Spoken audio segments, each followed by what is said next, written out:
Next സീനിൽ Chen മനഃപൂർവ്വം ടോയിയെ ചാർലിയുടെ ക്ലോസായി കൊണ്ടുവരാൻ ശ്രമിക്കുന്നു. ഇത് കണ്ട് നിക്കിന് ദേഷ്യം വരുന്നുണ്ട്.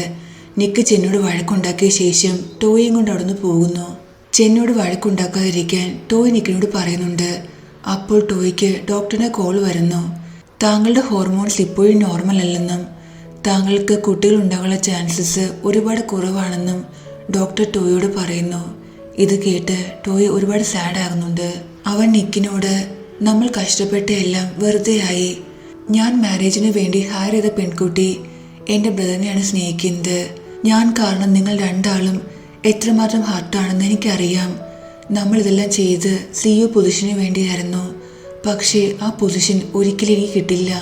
നിക്ക് അവനെ പറഞ്ഞ് മനസ്സിലാക്കാൻ ശ്രമിക്കുന്നുണ്ടെങ്കിലും ടോയ് ആകട്ടെ കേൾക്കാൻ തയ്യാറല്ലായിരുന്നു. നിക്കിനോട് അവിടുന്ന് പോകാൻ പറയുന്നു. അതിനുശേഷം ചാർലി ടോയ് എടുത്തു വന്ന് നീയും ആ പെൺകുട്ടിയും ഒരു റിയൽ കപ്പിളല്ലെന്ന് എനിക്കറിയാം. പാക്കപ്പിന് ശേഷം തൻ്റെ റൂമിൽ വരാൻ ചാർലി ടോയോട് പറയുന്നുണ്ട്. അവരെ സംസാരിക്കുന്ന എല്ലാം ചെൻ കേൾക്കുന്നു. നിക്ക് ന്യൂട്ടൻ്റെ അടുത്ത് വന്ന് ഞാൻ ഇന്ന് ടോയിയും ചാർലിയും സെപ്പറേറ്റ് ആക്കാൻ ശ്രമിക്കുമ്പോൾ ചെന്നുമായി വഴക്കുണ്ടാക്കി. ആ കാരണത്താൽ ടോയ് എന്നോട് ദേഷ്യത്തിലാണ്. അതിൻ്റെ കൂടെ ഡോക്ടർ അവനെ കോൾ ചെയ്തിരുന്നു. ടോയ്ക്ക് ഒരിക്കലും കുട്ടികൾ ഉണ്ടാകില്ലെന്ന് ഡോക്ടർ ടോയിയോട് പറഞ്ഞു. ഇതെല്ലാം കേട്ട് ടോയ് ഒരുപാട് അപ്സെറ്റ് ആണെന്ന് നിക്ക് പറയുമ്പോൾ ടോയിയെക്കുറിച്ച് ആലോചിച്ച് ന്യൂട്ടിനും ഒരുപാട് സാഡ് ഫീൽ ചെയ്യുന്നു. ടോയ് ചാർലി കാണാൻ വരുന്നു. അവർ രണ്ടുപേരുടെയും ഈ വീഡിയോ ചെൻ ഷൂട്ട് ചെയ്യുന്നുണ്ട്. ചെൻ ഈ വീഡിയോ മരീസയെ കൊണ്ട് കാണിക്കുന്നു. ഞാൻ CEO ആകുന്നത് ഇനി ആർക്കും തടയാൻ പറ്റില്ലെന്ന് ചെൻ പറയുമ്പോൾ നീ എനിക്ക് റിവാർഡ് തരണം. കാരണം ടോയ് ഗേ ആണെന്ന കാര്യം ഞാനാണല്ലോ നിന്നോട് പറഞ്ഞതെന്ന് അവൾ പറയുന്നുണ്ട്. ഷുവറായിട്ടും നിനക്ക് എന്താ വേണ്ടിയെന്ന് ചെൻ ചോദിക്കുമ്പോൾ നിന്റെ വൈഫ് ആകണമെന്ന് അവൾ പറയുന്നു. എനിക്കൊരു ബേബിയെ തരാൻ നിനക്ക് പറ്റുമെങ്കിൽ ഉറപ്പായിട്ടും ഞാൻ വാദി ഡിവോഴ്സ് ചെയ്ത് നിന്നെ മാരി ചെയ്യും. പക്ഷെ അതിനാദ്യം നീ പ്രഗ്നൻ്റ് ആകണമെന്ന് അവൻ പറയുന്നു. ടോയ് വീട്ടിലേക്ക് വരുമ്പോൾ നുട്ട് അവനോട് എന്നോട് നിക്ക് എല്ലാ കാര്യങ്ങളും പറഞ്ഞു എന്ന് പറയുന്നുണ്ട്. നിന്റെ ടൈം വേസ്റ്റ് ആക്കിയതിന് ഐ ആം സോറി എന്ന് ടോയ് പറയുമ്പോൾ നീ എന്നോട് സോറി പറയേണ്ട ഒരാവശ്യവുമില്ല. നിന്റെ കൂടെ സ്പെൻഡ് ചെയ്ത ഓരോ നിമിഷവും എനിക്ക് പ്രഷ്യസ് ആണെന്ന് അവൾ പറയുന്നുണ്ട്. ഈ സീനിൽ സരോട്ട് വാദിയുടെ ലോയറിനോടും താൻ ചെന്നൈയിൽ നിന്ന് മരീസയുടെ വീട്ടിൽ ഡ്രോപ്പ് ചെയ്തു. അവർക്കിടയിൽ എന്തോ റിലേഷൻ ഉണ്ടെന്ന് എനിക്ക് ഉറപ്പാണെന്ന് പറയുന്നുണ്ട്. നെക്സ്റ്റ് മീറ്റിംഗ് റൂമാണ് കാണിക്കുന്നത്. ടോയ് എല്ലാവരുടെയും മുന്നിൽ പ്രസൻറ്റേഷൻ നടത്താണ്. അപ്പോൾ ഒരു എംപ്ലോയിയുടെ ഫോണിൽ എന്തോ വീഡിയോ വരുന്നു. ഇത് കണ്ട് അയാൾ ഒരുപാട് ഡിസ്റ്റർബ് ആകുന്നുണ്ട്. ഇത് ശ്രദ്ധിക്കുന്ന ചെൻ കാര്യം എന്താണെന്ന് ചോദിച്ച് ആ വീഡിയോ സ്ക്രീനിൽ പ്ലേ ചെയ്യാൻ പറയുന്നു. മനസ്സില്ല മനസ്സോടെ ആണെങ്കിലും അയാൾക്ക് ആ വീഡിയോ സ്ക്രീനിൽ പ്ലേ ചെയ്യേണ്ടി വരുന്നുണ്ട്. ചാർലിയുടെയും ടോയുടെയും ഈ വീഡിയോ കണ്ട് എല്ലാവരും ഷോക്കാകുന്നു. നിക്ക് ഓടി വന്ന് ഈ വീഡിയോ സ്റ്റോപ്പ് ചെയ്യാൻ ശ്രമിക്കുന്നു. എംപ്ലോയീസ് എല്ലാം മീറ്റിംഗ് റൂമിൽ നിന്ന് പോകുന്നുണ്ട്. ഗ്രാൻഡ്മ ടോയി കുറെ വഴക്ക് പറയുന്നു. ഇത്രയും വലിയ കാര്യം തന്നിൽ നിന്നും ഹൈഡ് ചെയ്തതിന്. ആണ്ടിനാകട്ടെ നല്ലൊരു അവസരം കിട്ടിയതാണ്. ആണ്ട് ടോയുടെ മദറിനെ കുറെ ടോണ്ട് ചെയ്യുന്നുണ്ട്. മീറ്റിംഗ് ഗ്രൂപ്പിന്റെ CEO ഒരു ഗേ ആണെന്ന് ആളുകൾ അറിയുകയാണെങ്കിൽ അത് നമ്മുടെ കമ്പനിക്ക് എന്തുമാത്രം നഷ്ടം വരുന്ന കാര്യം നീ ആലോചിച്ചിട്ടുണ്ടോ എന്ന് ചെൻ ടോയോട് ചോദിക്കുന്നു. ഇത് കേട്ട് നിക്ക് ചെന്നോട് ദേഷ്യപ്പെടുന്നു. എനിക്കുറപ്പാണ് ഈ വീഡിയോ റെക്കോർഡ് ചെയ്ത് നീയാണ്. കാരണം അന്നു രാത്രിയിലെ സ്റ്റുഡിയോയിൽ നീയും ഉണ്ടായിരുന്നു എന്ന് അവൻ പറയുന്നു. ഒരു പ്രൂഫും ഇല്ലാതെ നീ എന്നെ അക്യൂസ് ചെയ്യുന്നത്. എൻ്റെ സ്വന്തം കസിൻ ഒരു ഗേ ആണെന്ന കാര്യം എന്തുമാത്രം എംബാരസിംഗ് ആണെന്ന് അറിയാമോ? ഞാൻ ഈ കാര്യം എല്ലാവരെയും അറിയിക്കുമെന്ന് നിനക്ക് തോന്നുന്നുണ്ടോയെന്ന് ചെൻ ചോദിക്കുന്നു. ഇത് കേട്ട് ടോയ് ദേഷ്യത്തിൽ അവനെ പഞ്ച് ചെയ്യുന്നു. രണ്ടുപേരും ഫൈറ്റ് ചെയ്യുന്നുണ്ട്. ഗ്രാൻഡ്മ അവരോട് ഫൈറ്റ് ചെയ്യാതിരിക്കാൻ പറയുന്നു. ടോയ് ഗ്രാൻഡ്മ എടുത്ത് വന്ന് സോറി പറയുന്നുണ്ട്. പക്ഷെ ഗ്രാൻഡ്മ ആകട്ടെ ആ സോറി അക്സെപ്റ്റ് ചെയ്യുന്നില്ല. ഗ്രാൻഡ്മയുടെ ഹെൽത്ത് മോശമാകുന്നു. ഗ്രാൻഡ്മ ബോധം കെട്ട് വീഴുന്നുണ്ട്. ഈ ക്ലിപ്പിനെ കുറിച്ച് ചാർലി നുട്ടു അറിയുന്നു. റിപ്പോർട്ടേഴ്സ് ചാർലിയോട് കുറെ ക്വസ്റ്റ്യൻസ് ഒക്കെ ചോദിക്കുന്നുണ്ട്. അവനൊരു ആൻസറും പറയുന്നില്ല. ഇവിടെ നുട്ടും ഹോസ്പിറ്റലിലേക്ക് വരുന്നു. ചെൻ ടോയിയോട് നീ കാരണമാണ് ഗ്രാൻഡ്മയ്ക്ക് ഈ അവസ്ഥ വന്നത്. നമ്മുടെ കമ്പനിയുടെ CEO ഒരു ഗേ ആണെന്ന് എല്ലാവരും അറിഞ്ഞ സ്ഥിതിക്ക് ഇനി നമ്മുടെ കമ്പനിയുമായി ആര് ബിസിനസ് നടത്തും എന്നൊക്കെ ചെൻ ചോദിക്കുന്നുണ്ട്. ഇത് കേട്ട് പ്രൊട്ടക്റ്റീവ് ബ്രദറായ നിക്ക് ചെന്നോട് ഫൈറ്റ് ചെയ്യുന്നു. കമ്പനിയുടെ സിഇയുടെ സെക്ഷൽ പ്രിഫറൻസ് എന്തായിരിക്കണമെന്ന് എവിടെയും ഒരു റൂളും പറഞ്ഞിട്ടില്ലെന്ന് നിക്ക് പറയുന്നുണ്ട്. ടോയ് ആകട്ടെ ഇതെല്ലാം കേട്ട് ഒരുപാട് അപ്സെറ്റ് ആയിരുന്നു. അവൻ വെളിയിലേക്ക് വന്ന് സ്വയം ഹർട്ട് ചെയ്യാൻ ശ്രമിക്കുന്നുണ്ട്. നുട്ട് നിക്ക് ഓടി വന്ന് അവനെ തടയുന്നു. നീ എന്നെ തടയാൻ ഒരുപാട് ശ്രമിച്ചാണ്, പക്ഷെ ഞാനൊന്നും കേട്ടില്ല. നീ എന്നെ പ്രൊട്ടക്റ്റ് ചെയ്യല വേണ്ടത്, എന്നെ വഴക്ക് പറയണ വേണ്ടേന്ന് ടോയ് പറയുന്നുണ്ട്. ഞാൻ ഒരിക്കലും അങ്ങനെ ചെയ്യില്ല. ഗ്രാൻഡ്മ നമ്മളോട് പറഞ്ഞ കാര്യം നിനക്ക് ഓർമ്മയില്ലേ? എന്തൊക്കെ സംഭവിച്ചാലും നമ്മളെന്നും പരസ്പരം സപ്പോർട്ട് ചെയ്യണമെന്ന്. ഞാൻ എന്നും എപ്പോഴും നിന്റെ കൂടെ ഉണ്ടാകുമെന്ന് പറഞ്ഞ് നിക്ക് അവനെ ഹഗ് ചെയ്യുന്നു. ഇവിടെ പ്രൊഡ്യൂസർ ആകട്ടെ ചാർലി കുറെ വഴക്ക് പറയുന്നു. ചാർലി എല്ലാ കുറ്റങ്ങളും ടോയുടെ തലയിലാക്കുന്നു. ടോയ് തന്നെ ഫോഴ്സ് ചെയ്താണെന്ന് ചാർലി പറയുന്നുണ്ട്. ടോയ് ഗ്രാൻഡ്മയെടുത്ത് വന്ന് സോറി പറയുന്നുണ്ട്. ഗ്രാൻഡ്മ ഇപ്പോഴും കോമയിലാണ്. മദർ ടോയിയോട് നീ ഇതിൻ്റെ പേരിൽ സ്ട്രെസ് എടുക്കേണ്ട ആവശ്യമില്ല. എന്തൊക്കെ സംഭവിച്ചാലും ഞങ്ങൾ എല്ലാവരും നിന്റെ കൂടെ ഉണ്ടായിരിക്കുമെന്ന് പറയുന്നു. അപ്പോഴേക്കും മീഡിയാസ് അവിടേക്ക് വരുന്ന കാണുന്നു. നുട്ട് ടോയും കൊണ്ട് ഓടുന്നുണ്ട്. എന്നിട്ട് അവനോട് ഒരു സ്ഥലത്ത് ഹൈഡ് ചെയ്യാൻ പറയുന്നു. കുറച്ചു കഴിഞ്ഞ് അവരെല്ലാവരും വന്ന് നോക്കുമ്പോൾ ടോയ് അവിടെ ഉണ്ടായിരുന്നില്ല. അവരെല്ലാവരും ആ ഹോസ്പിറ്റലിൽ ഫുൾ ടോയ് അന്വേഷിക്കുന്നുണ്ട്. പക്ഷെ ടോയ് അവിടെയും ഉണ്ടായിരുന്നില്ല. അതേസമയം ടോയ് ആകട്ടെ ഒരുപാട് ഡ്രിങ്ക് ചെയ്യുന്നു. അവൻ ഒരുപാട് കരയുന്നുണ്ട്. ഇവിടെ ടോയ് അന്വേഷിച്ച് നിക്കും നുട്ടും ആ ഫാം ഹൗസിലേക്ക് വരുന്നു. പക്ഷെ അവർ അവിടെ ടോയിയെ കാണുന്നത് ഈ അവസ്ഥയിലാണ്. അവൻ സൂയിസൈഡ് ചെയ്തിട്ടുണ്ടായിരുന്നു. ടോയ് മരിച്ചറിഞ്ഞ് നിക്കും നുട്ടും മധുരും എല്ലാവരും ഒരുപാട് കരയുന്നുണ്ട്. മദർ നുട്ടിനെ കുറെ വഴക്കു പറയുന്നു. അവളെ അടിക്കുന്നുണ്ട്.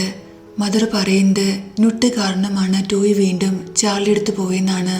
നുട്ട് വീട്ടിലേക്ക് വരുന്നു. അവൾ ആ റൂമിൽ ടോയുമായി സ്പെൻഡ് ചെയ്ത ടൈമെല്ലാം ആലോചിച്ച് ഒരുപാട് കരയുന്നുണ്ട്. നിക്കും ടോയെക്കുറിച്ച് ആലോചിച്ച് കരയുന്നു. നിക്ക് നുട്ടിനോട് അവളുടെ മുറിവ് നോക്കി നിനക്ക് നല്ല വേദന ഉണ്ടോയെന്ന് ചോദിക്കുന്നു. ഇല്ല, ഞാനത് ഡിസേർവ് ചെയ്യുന്നതാണെന്ന് അവൾ പറയുന്നുണ്ട്. അവളുടെ മുറിവിൽ അവൻ മെഡിസിൻസ് എല്ലാം അപ്ലൈ ചെയ്യുന്നുണ്ട്.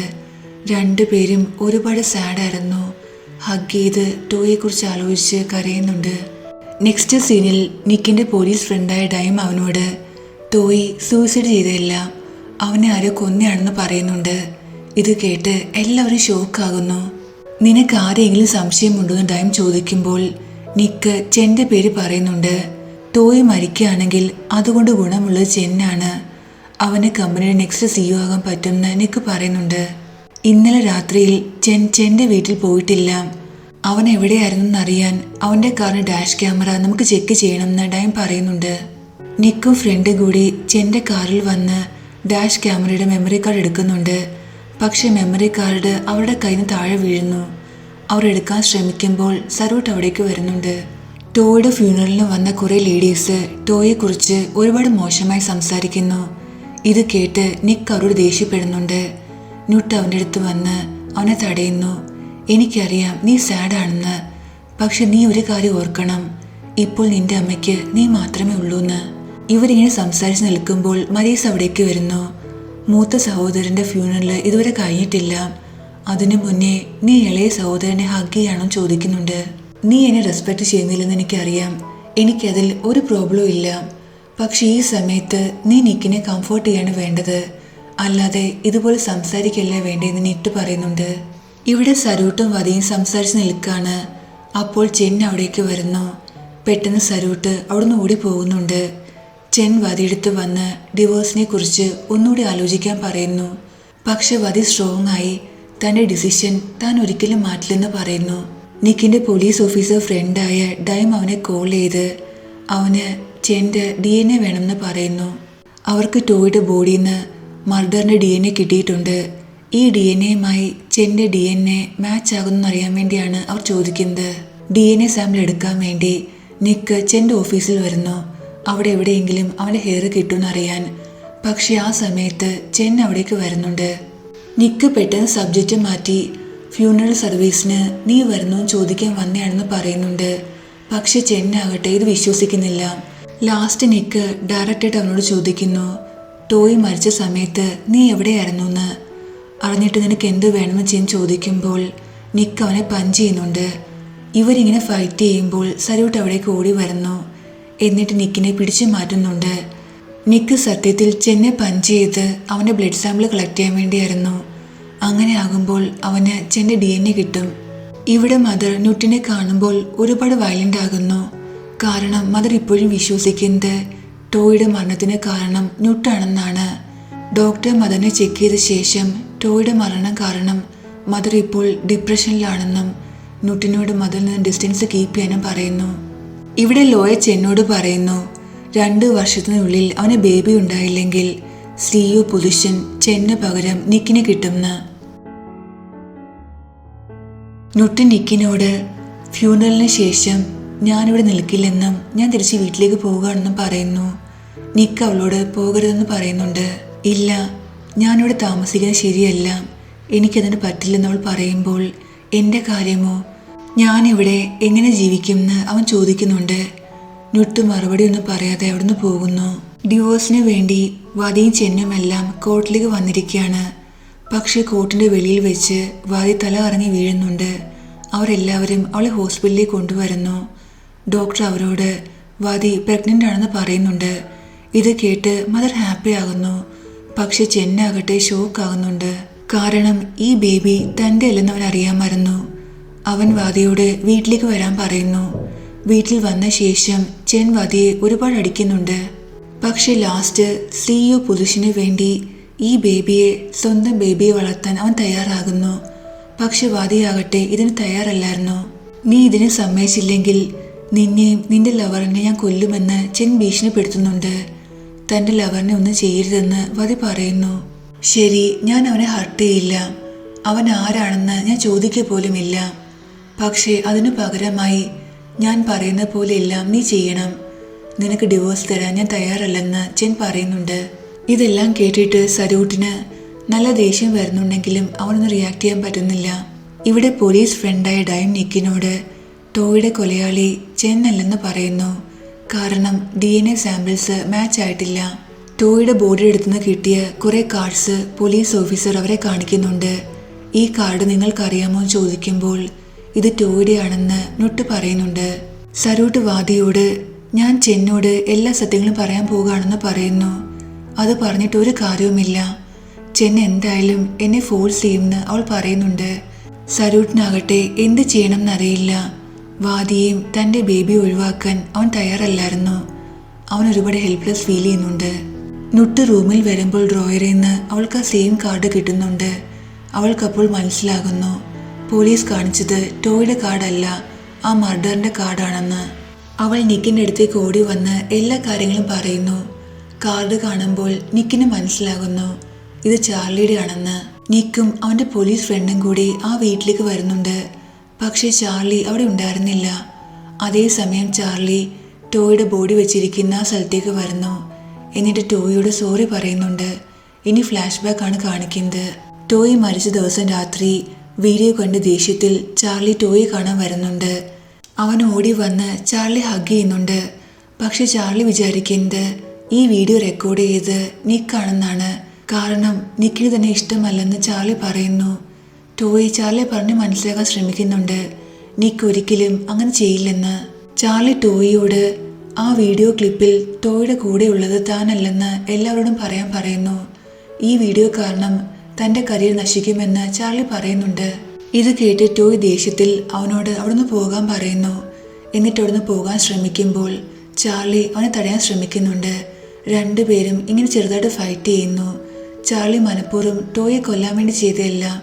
പക്ഷെ അവൻ പിടിച്ചപ്പോൾ ശ്വാസം മുട്ടി ടോയ് മരിച്ചു പോകുന്നു. എന്തു ചെയ്യണം എന്നറിയാതെ ചാർലി ആദ്യം ഒരുപാട് ഷോക്കാകുന്നുണ്ട്. എന്നിട്ട് ആ വീട്ടിൽ നിന്ന് തൻ്റെ ഫിംഗർ പ്രിൻറ്റ്സ് എല്ലാം മായ്ച്ചു കളയുന്നു. ഇതെല്ലാം ആലോചിച്ച് ചാർലി ഒരുപാട് കരയുന്നുണ്ട്. അവൻ ടോയോട് സോറി പറയുന്നു.